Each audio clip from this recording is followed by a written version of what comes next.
He's Mike Tirico. Today marks 100 days out from the Winter Olympics in South Korea. And Mike will be the main host there, and he joins us from South Korea. Can you give us a weather and traffic update, Mike? I can, DP. It's 10:35 in the evening, so traffic is light in Pyeongchang. It's probably 48 degrees. It's not too bad. I'm standing right in front of the ice hockey venue. I'm looking at speed skating and short track speed skating across the way. So they're in pretty good shape, actually. Saw a bunch of the events, venues in the mountains today, and there are some test events going on up the sliding area. So unlike Sochi 4 years ago, it looks like Pyeongchang is ready for the games to start on time with not too many wet paint signs. Is there Buffalo Wild Wings in Pyeongchang?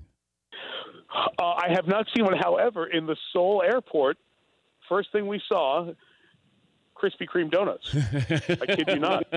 So, nice. So there are some comforts. Yes, travel all the way across the world for Krispy Kreme donuts, and the hot sign was on. The neon light was lit. So there you have it.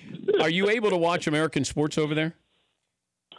Not in the hotel where we are, but as we were driving around looking at venues today, we were watching Game 6 of the World Series on our phones. So, yes, we're looking at the sliding track this morning, and we're watching Gurriel at the plate for the Astros and get the Altuve update and all that stuff. So it's actually pretty bizarre. It's Thursday or Tuesday morning over here, and we're watching, or Wednesday morning it would have been, and we're watching Game 6, and tomorrow morning we'll be in the car somewhere and be watching Game 7, which is pretty cool.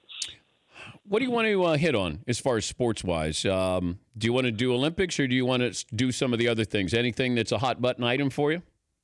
I will do anything you want to do. Rapid fire, I will cover as much as you want because you're my friend.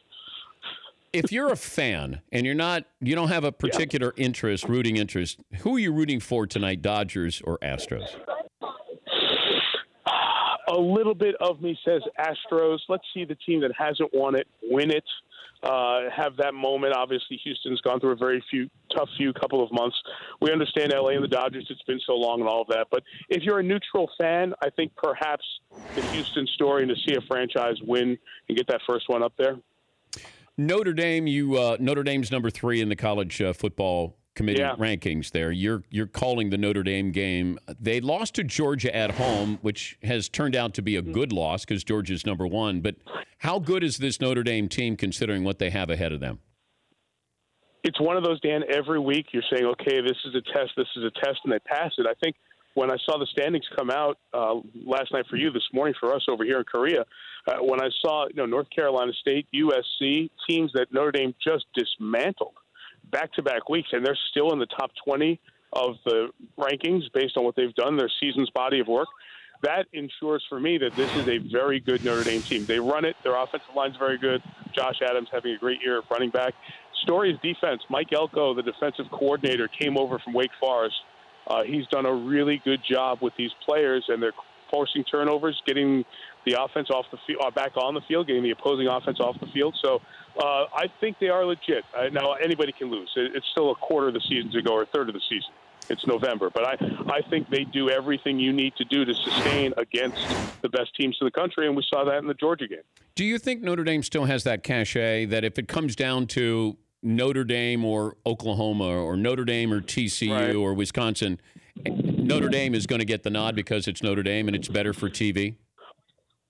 I think it's changed a little bit, Dan. I still think there's a cachet to Notre Dame, a national appeal to it.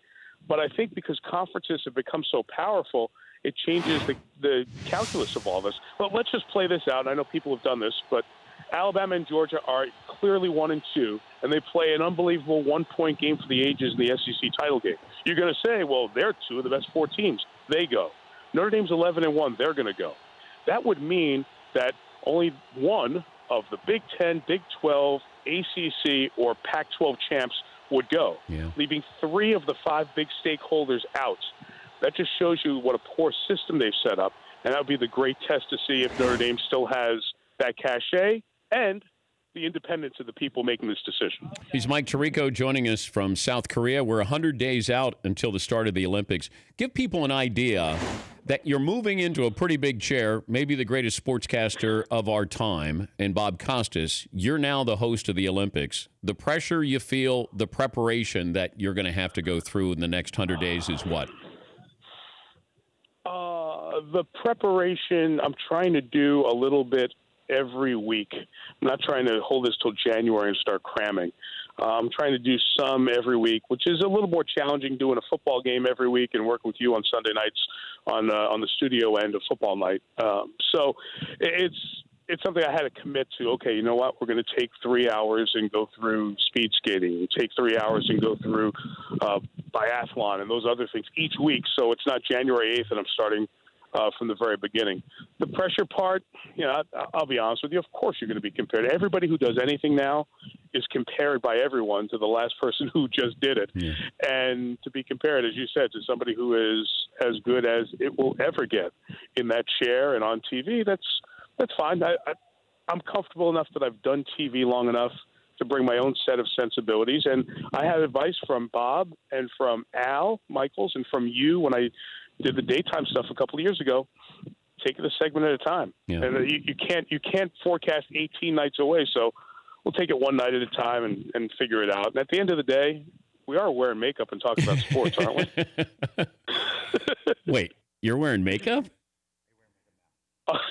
All the time. Do you have makeup on right now, Mike? Do you have makeup on?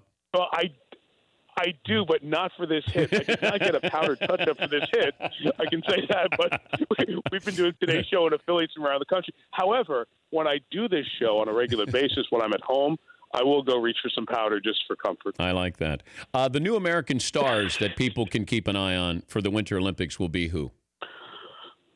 Nathan Chen, men's figure skating, really jumped on the scene. His athletic ability is extraordinary with what he's able to pull with the number of quads he can do. Figure skating term, by the way. Of course. Thanks, of course.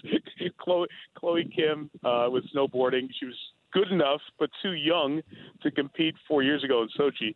Now she's old enough, and she's still good enough to compete. So those are a couple of the young names.